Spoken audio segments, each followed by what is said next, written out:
Кутмандуу күнүңүздөр менен урматтуу Манас телеканалынын көрөрмандары. Сиздер менен биргеликте тема берүүсү. Жана бүгүн сиздер менен чогуу ошол жогорку окуу жайга тапшыруу абитуриенттердин арасында кызыктар дагы бар болуш керек. Анда эмесе биз сиздер менен биргеликте бүгүн биздин студиябызга Түркиядан келген атактуу эки университеттин ректору менен биргеликте маек курганга аракет кылып жатабыз. Жалпыңыздарды бизге жакыныраак отурууга чакыра кетели. Жана бүгүн биздин студиябыздын меймандары Стамбул Бейкент университетинин ректору профессор Волкан Өнгелди жана ошондой эле Добуш университетинин ректору профессор Тургут Өзкан. Саламатсыздарбы? Кош келдиңиздер. Эки күн içerisinde саламатсызбы, öğrendiniz galiba? Çok öğrenemedik ama elimizden geleni yapıyoruz. Tamam hocam, o zaman ilk önce kendi üniversitenizi anlatır mısınız? Nasıl bir üniversite, nasıl bir şey? Tabii. İstanbul Beykent Üniversitesi 1997 yılında kurulmuş bir vakıf üniversitesi. Türkiye eğitim sistemi içerisinde yer alıyor. Şu an itibariyle yaklaşık 25.000 öğrencisi var. 100.000'in üzerinde de mezunu olan bir üniversite. Üniversitemiz içerisinde tıp ve diş hekimliği olmak üzere 11 tane fakülte var. Dolayısıyla bu noktada iki hastanemiz, bir tanesi diş hastanesi, bir tanesi normal hastane olmak üzere yine üniversitemiz bünyesinde. Ayrıca mühendislik, mimarlık fakültemiz, İktisadi İdari Bilimler Fakültemiz, İletişim Fakültemiz, Güzel Sanatlar Fakültemiz, Meslek Okulumuz, Hukuk Fakültemiz gibi geniş bir kitle üniversitesi olarak tanımlayabiliriz Beykent Üniversitesi'ni. İstanbul'un merkezinde 4 farklı lokasyonda yer alıyor üniversitemiz. Bir kampüs üniversitesinden daha ziyade 4 farklı yerleşkede faaliyet gösteren, dediğim gibi İstanbul'un ve Türkiye'nin büyük vakıf üniversitelerinden bir tanesi Beykent Üniversitesi. Özelliği nedir hocam bunu böyle ilk duyduğunuz zaman, böyle ilk gördüğünüz insan böyle Beykent Üniversitesi'nin özelliği nedir diye bilmek isterse ne diye cevaplandırırsınız? Beykent Üniversitesi'nin en büyük özelliği şu, biz herhangi bir ayrım yapmıyoruz. Bizde eşitlik söz konusu. Dolayısıyla eşitlikçi eğitimi önde tutan bir üniversiteyiz. Ayrıca özellikle mimarlık alanında ismi duyulan bir üniversite Beykent Üniversitesi. İlk başlangıcından itibaren grafik tasarım, mimarlık gibi tasarım alanlarında ağırlıklı şekilde ön plana çıkan öğrencilerin olduğu, mezunların olduğu bir üniversite. Ayrıca bunun yanında oyunculuk tarafında da Türkiye'de çok tanınan bir üniversite. Bizim mezunlarımız ciddi anlamda Türkiye'de hem dizilerde hem filmlerde rol alıyorlar. Dizi dediğiniz zaman çok ilgimi çekti. Böyle ünlü isim var mıdır sizde mezun olan? Birçok isim var bu noktada. Hatta çekilen bazı dizilerde yakın zamanda Adını Ferah'a Koydum dizisi vardı mesela, çokça bizde çekildi. Oradaki oyuncuların büyük bir kısmı bizden mezun olmuş arkadaşlardı. Bunun dışında üniversitemiz bünyesinde bir televizyon kanalımız var. Bu televizyon kanalında aktif olarak yapılan üretimler söz konusu. Onun için de hem öğrencilerimiz bizim aslında birer oyuncu olarak yetişiyorlar eğitim hayatları boyunca. Eğitim dili Türkçe? Eğitim dili Türkçe ve İngilizce.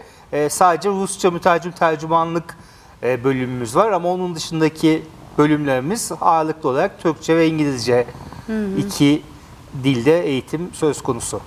İzin verirseniz ben kırgızça oturup alayın. Урматтуу бекендештерибиз, биз сиздер менен биргеликте азыр ушул Стамбул шаарында жайгашкан Бейкент университети тууралуу биринчи булактан маалыматтарды алдык окшойт. Так ушул университеттин ректору профессор Волкан Өнгелди агайыбыз өзүнүн университетин таанытып жатып, 1997 бери бул азыркы күнүбүзгө чейин иш алып барып келе жаткандыгын, бул бир фонддук университет экендигин, 25.000ге чукул студенттери бар экендигин белгилеп өттү. Жана ошондой эле ошол атын атап жаткан жолусу Стамбул болсо Түркиядагы башка жогорку окуу жайлардан өзгөчөлүгү эмне деп сурай турган болсок, ал жакта 11 факультет бар экендигин жана медицина факультетинен өзгөчө ошол 2 ооруканасы бар экендигин, бул жерде медициналык факультет жана тиш доктурлугу боюнча жакшы адистиктерди, эң мыкты адистерди даярдап келе жаткандыктарын белгиледи. Жана архитектура боюнча дагы эң кызыктуу жана эң сонун биз ушул жактан бүткөн адистерибиз менен студенттерибиз менен дайыма сыймыктанабыз деп айтты. Жалгыз гана архитектура эмес, ошол графика жагынан дагы ошон менен биргеликте көркөм өнөр факультетинде айтып өттү. Мисалы үчүн көптөгөн сериалдардагы роль алып барып жүргөн ошол актер актрисалардын көбү Бейкент университетинде экендигин, жада калса Атын Ферия койдум деп аталган сериалда дагы ошол Бейкент университетинин кампусунда тартылгандыгында, ал жакта дагы көптөгөн ошол ролдорду биздин университетибиздин студенттери катышып өткөн деп айтты. Ал эми ошол эле Бейкент университетинин өзүнүн телеканалдыгы бар экендигин, жана ал жакта дагы эң мыкты студенттерди, эң мыкты адистерди даярдаганга аракет кылып жаткандыктарын кошумчалады. Ал эми билим берүү тили бул албетте түркчө жана англис тилдеринде, ошондой эле котурмочу жаатында дагы орус тилдерин үйрөтө тургандыгын белгиледи. Албетте биз дагы өтө кызыгуу менен агайыбызга ыраазычылык билдирүү менен бирге кийинки университетибизге өтөлү. Доош университетинин ректору Тургут Өзкан агайыбызга да айта кетели, жана биз да сизге так ошол суроону беребиз. Сиз өзүңүздүн жогорку окуу жайыңызды таанытып өтсөңүз, сиз да böyle Doğuş Üniversitesi hakkında bize bilgi verir misiniz hocam? Tabii ki. Birçok vakıf üniversitesi gibi biz de 1997 yılında kurulmuş bir üniversiteyiz. İlk başta Kadıköy bölgesinde yer alırken Anadolu tarafındayız biz tabii ki, İstanbul'un. Oraya hitap ediyoruz ağırlıklı olarak. Öğrencilerimizin çoğunluğu da oradan geliyor. Daha sonra Kadıköy'deki yerleşkemizin yeterli olmaması nedeniyle öğrenci sayımız hızla arttığı için bu nedenle Çengelköy'de bir yerleşkemiz oldu. Bir de Dudullu Organize Sanayi Bölgesi'nin içerisinde bir yerleşkemiz var. 2 yerleşkeyle faaliyet gösteriyoruz. 5 tane fakültemiz var. Mühendislik Fakültesi, İktisadi İdari Fakültesi, Hukuk Fakültesi, Fen Edebiyat Fakültesi ve Sanat Tasarım Fakültesi olmak üzere. Sağlık Bilimleri Yüksekokulu ve Meslek Yüksekokulu var. Ön lisansta 40 programımız ve lisansta da 35 tane programımız var. 26 tane de lisansüstü programımız var. Toplam 101 programla öğrencilerimize eğitim veriyoruz. Doğuş Üniversitesi'nde hemen her alana hitap eden bölümümüz var. Özellikle bir Doğuş Üniversitesi olarak bizim mühendislik alanındaki bölümlerimiz çok öncelikli ve amele gemisi rolü oynayan bir paya sahip. Öğrencilerimizin özellikle staj eğitimi almaları bizim için son derece büyük önem taşıyor. Aslında baktığımızda vakıf üniversiteleri arasında çok da büyük farklılık yok. Aşağı yukarı herkes aynı imkanları sağlıyor ama bizim bir farklılığımız var. Diğer tüm özel üniversitelerden ya da vakıf üniversitelerden. O da organize sanayi bölgesinin içerisinde bulunmamız. Organize sanayi bölgesinde taşındıktan sonra özellikle bu bölgedeki firmalarla ve organize sanayi bölgesi yönetimiyle çok iyi ilişkiler kurduk. Ve Organize Sanayi Bölgesi yöneticilerinden, firma sahiplerinden ve firmaların yöneticilerinden oluşan, bizim akademisyenlerimizden oluşan 20 kişilik bir danışma kuruluyla bu Organize Sanayi Bölgesi işbirliği faaliyetlerimizi yürütüyoruz şu anda. Bunun altında bir yürütme kurulumuz var. Organize Sanayi Bölgesi yönetimi ve bizim hocalarımızdan oluşan. Bir de her hafta bizim bir koordinasyon kurulumuz oluyor. Yapacağımız işleri orada planlıyoruz. Arkadaşlar arasında dağıtıyoruz ve firmalarla aşağı yukarı her hafta Dudullu Organize Sanayi Bölgesi Yönetim Kurulu Başkanı ile birlikte, ben de dahil olmakla birlikte firmaları ziyaret ediyoruz. Böylece hem hocalarımıza proje yapma imkanı sağlıyoruz. Öğrencileri de bunun içerisinde özellikle katmaya çalışıyoruz. Yüksek lisans ve doktor öğrencilerine öncelikli olarak bu tür projelerde yer vermeye çalışıyoruz. Artı bir de Dudullu Organize Sanayi Bölgesi'ndeki bu ilişkilerimizle isteyen bütün öğrencilerimize staj imkanı sağlıyoruz. Bu ayrıca mezun olan öğrencilerimizin de çok kolaylıkla iş bulmasına imkan veriyor. O açıdan sanayiyle olan işbirliğimiz çok ileri düzeyde ve somut bir noktaya ulaşmış durumda. 3 senedir bu bölgede yer alıyoruz üniversite olarak. Tabii ki bu noktaya gelmemiz de kolay olmadı. İlk başta muhakkak bölgedeki sanayi kuruluşlarıyla ve yönetimle olan ilişkilerimizi güvenli bir noktaya taşımamız gerektiği vardı. Onu biz sağlamaya çalışıyoruz. Bu noktada iyi bir rol model olduğumuzu düşünüyorum üniversite olarak. Eğitim dili nedir hocam sizin? Eğitim dilimiz Türkçe ve İngilizce. Türkçe bölümlerimiz de var, İngilizce bölümlerimiz de var. Hem lisans hem lisans üstünde ve ön lisansta da, yani meslek okulumuzda da İngilizce eğitimimiz var. Bunun yanı sıra Çince'yi de öğrencilerimize seçmeli ders olarak okutuyoruz.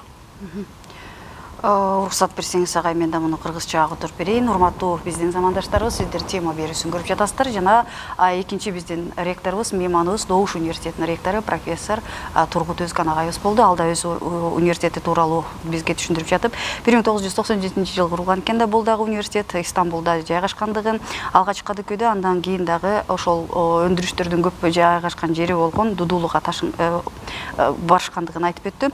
Албетте дейди, бизде 5 жакшы факультет бар деди, инженердик, экономикалык жана ошондой эле кесиптик жогорку окуу жайлары бар экендигин, жана азыркы учурда ошол билим алууну каалаган, көздөгөн жаштарыбыз үчүн 101 программа иш алып бара тургандыгын белгиледи. Биздин мактанып айта тургандарыбыз бул албетте инженердик факультетинде деп айтты. Себеби биз өндүрүш менен бир аймакта жайгашкандыгыбыз үчүн ошол студенттерибиз менен өндүрүшчүлөрдүн мындай интеграция болгонуна өтө жакшы көңүл бөлөбүз дейт. Биздин студенттерибиз ошол окуу жайда окуп бүтө электе эле алар өздөрүнүн кесиптерин таап ала тургандыктарын жана өзгөчө доктор студенттерине ошол докторлугун жасап жаткан, диссертациясын жасап жаткан же болбосо магистрант болбосун кандайдыр бир долбоорлору бар болсо, так ошол жерде атайын кеңеш курулган экен, алар менен биргеликте иштерди алып барууга жана ошол эле учурда өндүрүш менен билимдин ортосундагы көпүрөнү бекем бириктирип, эң мыкты деңгээлде аларга ошол иштөө дагы практика өтүүсүнө дагы өзгөчө жакшы бир салымдарын кошо тургандыгын белгиледи. Аталып өткөндөй, бул университетте дагы билим берүү тили түрк жана англис тилдеринде экендигин жана ошондой эле каалоочулар үчүн дагы атайын Кытай тили дагы кошумча бериле тургандыгын белгилеп өттү биздин мейманыбыз. Урматтуу угармандар жана көрөрмандар, сиздер менен биргеликте тема берүүсүндөбүз. Бүгүн биздин студиябыздын меймандары Бейкент жана Добуш университеттеринин ректорлору. Биз болсо сиздер менен биргеликте сапарыбызды алга уланта бермекчибиз. Жана менин кийинки суроом так ушундай болмокчу. Yurt dışından öğrencileri alıyor musunuz? Onların şeyleri nasıl, başvuruları nasıl oluyor ve imkanları nasıl, avantajları nasıl? Bunun hakkında da sırayla hocalarım cevap verirseniz seviniriz. Tabii ki de İstanbul Beykent Üniversitesi olarak şu anda 46 farklı üniversiteden uluslararası öğrencimiz var. 2800 uluslararası öğrencimiz var. Aktif olarak 8 tanesi Kırgız bu öğrencilerin şu anda. 18 tane de Kırgız mezunumuz var. Dolayısıyla ağırlıklı olarak Türkiye coğrafya olmak üzere Orta Asya, İran, Irak yakın bölge olmak üzere hem Afrika hem Avrupa'dan farklı alanlara gelen öğrencilerimiz söz konusu. Burada uluslararası öğrenci kabulüyle yol alıyoruz. Hem kendi sınavımız hem de Türk Devleti'nin yapmış olduğu, YÖK'ün yapmış olduğu sınavı kabul ederek öğrenci kabulü yapabiliyoruz. Buradaki en büyük iş tabii ki de tanınan bir liseden mezun olması öğrencilerimizin. Liseden mezun olduktan sonra gelip başvurularını yapıp değerlendirme sonucunda da öğrencimiz olabiliyorlar. Yabancı öğrencilerimiz için hem yurt imkanımız söz konusu, konaklayabilecekleri, hem de okul içerisinde aktif olarak çalışma şansına da sahipler. Tabii burada yasal düzenlemeler izin verdiği ölçüde kurum içerisinde hem öğrenciliklere devam ederken hem de bir çalışan olarak bizim ekibimizin bir parçası olabiliyorlar. Kendi alanlarıyla uyumlu sektörler içerisinde ki ağırlıklı olarak baktığımızda yabancı öğrencilerimiz bizim sağlıkla alakalı alanlarda toplandığını görüyoruz. Hem ön lisans hem lisansta. Bir de tabii lisansüstü ve doktor programlarına yine ayrıca orada akademisyen olmak isteyen öğrencilerimizin ağırlıklı olarak bizle birlikte yol aldığını görüyoruz. Чоң рахмат, урматтуу биздин замандаштарыбыз, сиздер менен биргеликте биз так ушул Бейкет университети тууралуу кененирээк маалымат бере кетели. Бейкет университетине ушул сырттан студенттерди кабыл аласыздарбы, окуучуларды кабыл аласыздарбы, кандай деген шарттарын сурасак, албетте деди, бар деди. Кыргызстандык 18 бүтүрүүчүсү бар экендигин жана өтө активдүү түрдө азыркы учурда дагы кыргызстандык студенттердин окуп жаткандыгын да кошумчалап өттү. Албетте дейт, бул жалгыз гана бул жер менен же болбосо так ушул Орто Азиянын чөлкөмү менен эле калып калбайт дейт. Ирандан, Ирактан, Африкадан да келген эл аралык биздин студенттер студенттерибиз бар дейт. Алардын бардыгы достук жана ошол билимдин аркасында биздин ошол университетибиздин ичинде билимдерин алып, достуктарын бекемдеп келе тургандарын кошумчалап өттү. Жана мен ошол агайыбыз өз сөзүндө айтып жатып белгилеп өттү. Мен оюмча дейт, азыркы учурда ошол медицина жаатында, медицина факультетинде кандайдыр бир өзүнүн кесипкөйлүгүн жогорулатыш үчүн, же болбосо кандайдыр бир иш аракетин кылыш үчүн ошол жака көбүрөөк медицинага басым жасап жаткандыктарын айтышты. Жалгыз гана бир кандайдыр бир медик эмес, же болбосо бир мугалим болгонго да аракет кылып жаткандарын кошумчалап өттү. Ал эми ошол студенттерге бара турган болсо, окуй турган болсо кандай шарттары бар экендигин биз да агайыбыздан сурап өттүк. Албетте деди, сырттан келген биздин студенттерибиз үчүн жатаканаларыбыз бар деди, жана иштегенге мүмкүнчүлүктөрдү беребиз деди. Албетте анын бардыгы мыйзам чегинде дейт, укуктары корголгон дейт. Жана ошол жаатында дагы өзү иштеп дагы ошол эле учурда окуп жакшы бир студенттик күндөрүн өткөргөнгө мүмкүнчүлүк ала ала тургандыктарын кошумчалап өттү. Биздин Бейкет университетибизден келген мейманыбыз. Азыр болсо кийинки сөз кезеги болсо Doğuş Üniversitesi'nin rektöründe. Buyurun hocam. Özellikle biz Doğuş Üniversitesi olarak bütün üniversite gibi aslında diğer üniversiteler gibi yabancı öğrencilere ve sadece yabancı öğrenciler değil, yabancı öğretim elemanlarına da büyük önem veriyoruz. Onlarla bir arada çalışmak istiyoruz. Tabii ki burada sınırı belirleyici olan YÖK, onun kurallarına muhakkak uymak zorundayız. Çünkü bu gerçekten de önemli bir özellik olarak karşımıza çıkıyor. Aksi halde üniversitelerde çok ciddi sorunlarla, öğrenciler de mağdur olmak gibi ciddi sorunlarla karşı karşıya kalabiliyorlar. Bu nedenle buradaki genel kurallara bütün üniversiteler gibi biz de uyuyoruz, uymak durumundayız. Fakat özellikle gelen öğrencilerin tabii ki başka bir ülkede olmalarının getirdiği bir takım dezavantajlar var. Örneğin dil konusunda sıkıntılarla karşı karşıya kalabiliyorlar. İlişkiler konusunda, yerleşim konusunda bir takım sorunlarla karşı karşıya kalabiliyorlar. Bu sorunları biz aşmak için yoğunluğun olduğu ülkelerde ki biz elden fazla ülkeden öğrenci kabul ediyoruz.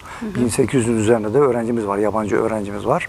Son yıllarda özellikle çok hızlı bir artış gösterdi yabancı öğrenci sayısı.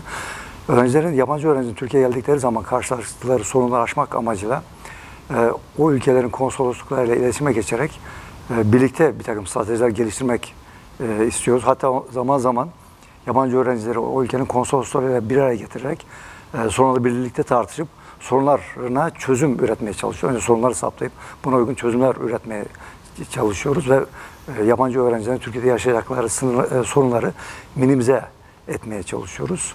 Böylece hem üniversitemize uyumlu hem de ülkemize uyumluları konusunda karşılaşabilecekleri sorunları elimizden geldiğince etkin bir şekilde aşmaya çalışıyoruz ve diğer tüm öğrencilerden yani Türk öğrencilerimizden farklı bir eğitim almıyorlar, farklı bir uygulama içerisinde olmuyoruz kesinlikle. O nedenle olabildiğince onları birer misafir olarak da görmüyoruz. Bizden birisi olarak görüyoruz. Çünkü gelen öğrencilerin önemli bir kesimi de Türkiye'de kalma eğiliminde oluyorlar. Kalma eğiliminde olanlar için bizim kendi iş gücümüze bir katılım niteliği taşısından dolayı onların etkili bir şekilde yetiştirilmesi, verimli sonuçlar almamız bu konuda çok önem taşıyor. Artı kalmayanlar için de ülkelerine gittikleri zaman bizim ülkemizin, Türkiye'nin birer temsilcisi gibi hareket etmeleri açısından Türkiye ile ilgili iyi bir imaj bırakmaya çalışıyoruz. Bu nedenle onların da iyi yetişmesi için, verimli sonuçlar almaları için gereken her türlü imkanı da onlara sağlamaya çalışıyoruz. Чоң рахмат, урматтуу мекендештерибиз. Элем азыр болсо биз сиздер менен биргеликте так ушул Doğuş университети тууралуу маалымат айта кетели. Албетте дейт, биз чет элдик келген студенттер менен бирге билим алып барган аябай кызыктарбыз дейт. Ошол эле учурда чет элден келген мугалимдер менен да иштешүүгө өтө кызыктар экендигин белгилеп өттү. Албетте студенттерди кабыл алууда дагы башка эле жогорку окуу жайларда көргөзүлгөн сыяктуу эле Түркиядагы ЙÖКтүн чечими менен кабыл алабыз деди. Ошол кандай шарттарды түзүп берсе, бизге кандай талаптар коюлса, ошол нерсенин ичинде иш алып барганга аракет кылабыз деп белгилеп өттү.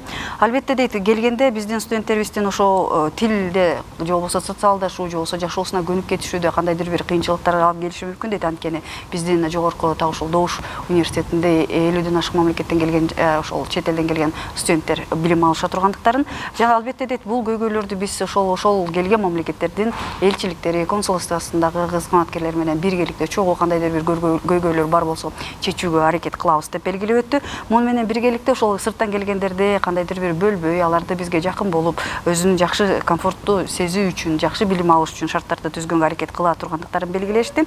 Жана муну менен биргеликте албетте дейт, бүтүргөндөн кийин жоксо бизде келген ошол сырттан келген студенттерибиз бизде калып иштеп калууну аябай аракет кылышат дейт. Антип калгандар да бар дейт. Бирок ошол эле учурда биздин жогорку окуу жайды бүтүп кеткенден кийин дагы Түркия менен өзүнүн бир байланышы ичинде кандайдыр бир жылуу сезими болушун дайыма биз максат кылабыз дейт. Так ошол жаатта дагы көптөгөн иштерди алып бергенге аракет кылабыз. Биз бардык бүтүрүүчүлөрүбүз менен дагы окуп жаткан студенттерибиз менен дагы бирге ошол бекем кандайдыр бир көйгөйлөр болсо чогуу чечип, чогуу жолдорду карап, чогуу өнүккө, өскөнгө аракет кыла тургандыктарын кошумчалап өттү биздин ошол Добуш университетинен келген ректорубуз профессор Тургут Өзкөн агайыбыз. Ал эми азыр болсо убактыбыз тарып бара жаткан окшойт. Биз агайларыбызга дагы ошол Кыргызстанга алгачкы жолу келдиңизби, Манас университети тууралуу өздөрүнүн ой пикирлерин сурай кетелим. Кыргызстан иликме келдиңиз, Манас университети хакында излемиңизди ала билермиз? Жолlarım sırayla. Benim üçüncü gelişim 2011-2017, daha önceki gelişlerim. Burada iki farklı değerlendirme yapmak lazım. Öncelikle Bişkek için konuşursam kesinlikle ben bu aradaki 13 yıllık zamandaki değişimi hayal dahi edemezdim. 13 yılda müthiş değişmiş gördüm. Aynı şekilde üniversite için 2011'de geldiğimde neredeyse etrafında hiçbir şey yoktu. Tek bir üniversite vardı. Bugün geldiğimde tek başıma gelsem muhtemelen Manас Üniversitesi'ni bulamazdım. Üniversite içerisinde de baktığımda özellikle işte dediğim gibi 2017'den bugüne 7 yıllık süreyi değerlendirsem çok ciddi gelişmiş olduğunu görüyorum.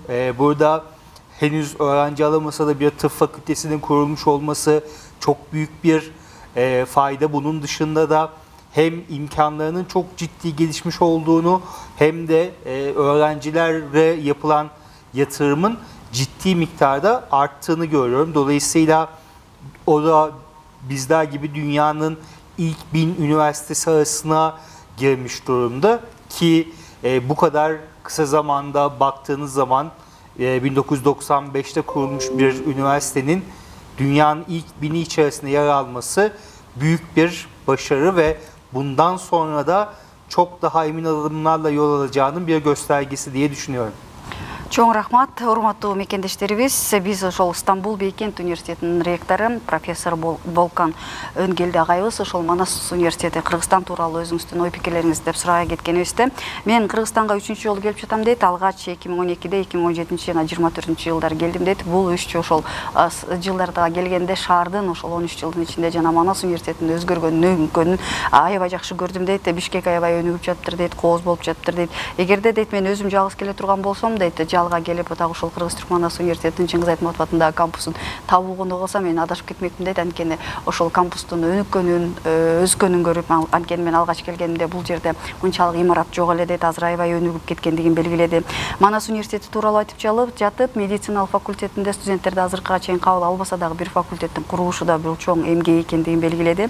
Жана так ушул жылдардын арасында Манас университетинде көптөгөн тартылып жаткан инвестицияны жана ошол студенттердин дагы саны жана ошол эле бул учурда 1995-жылы курулганына карабай азыркы учурда дүйнөлүк эң мыкты делген 1000 университеттин арасына кириши да бул чоң эмгек деди. Бул жаатында дагы агайыбыз өзү аябай кубанып жаткандыгын, ошол эле учурда таң калып, жана биздин университетибизден өтө өнүгүп жатканына дагы өзүнүн сөзү менен бизге кепилдик берип өттү окшойт. Ал эми андан кийинки ошол Добуш университетинен келген ректорубуздун дагы оюн айта кетели, уга кетели.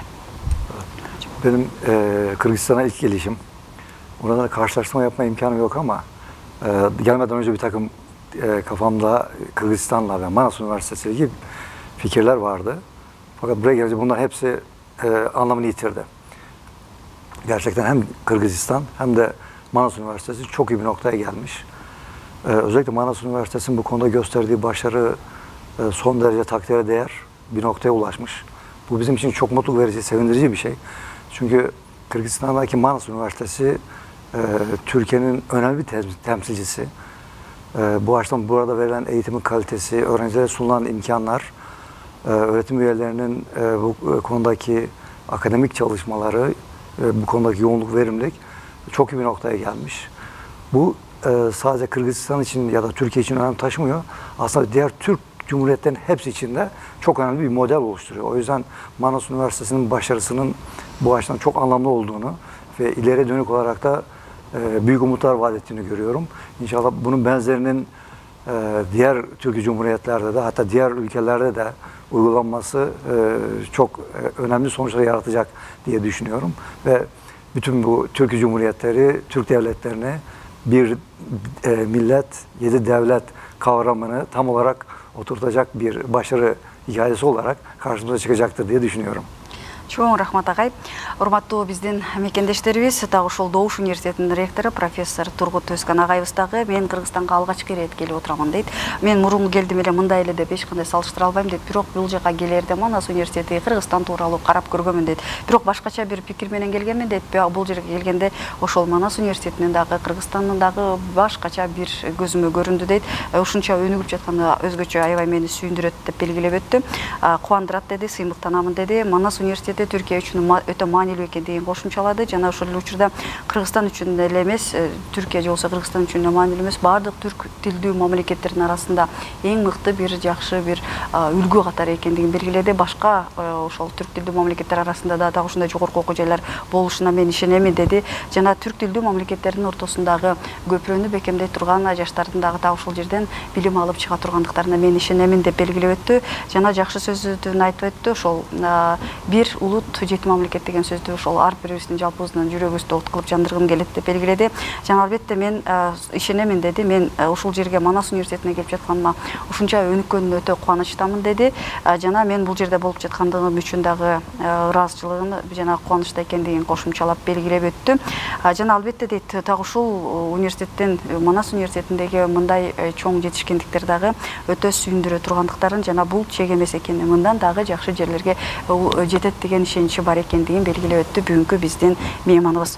Урматтуу биздин замандаштарыбыз, сиздер менен биргеликте биз тема берүүсүнө ортоктош болдук. Сиздер менен чогуу бүгүн Стамбул Бейкент университетинин ректору профессор Волкан Өнгелди агайыбызды жана ошондой эле Добуш университетинин ректору профессор Тургут Өзжан агайыбыз менен чогуу маектештик. Биздин студиябызга келип, жакшы маек курган бергендиңиздер үчүн сиздерге чоң рахмат.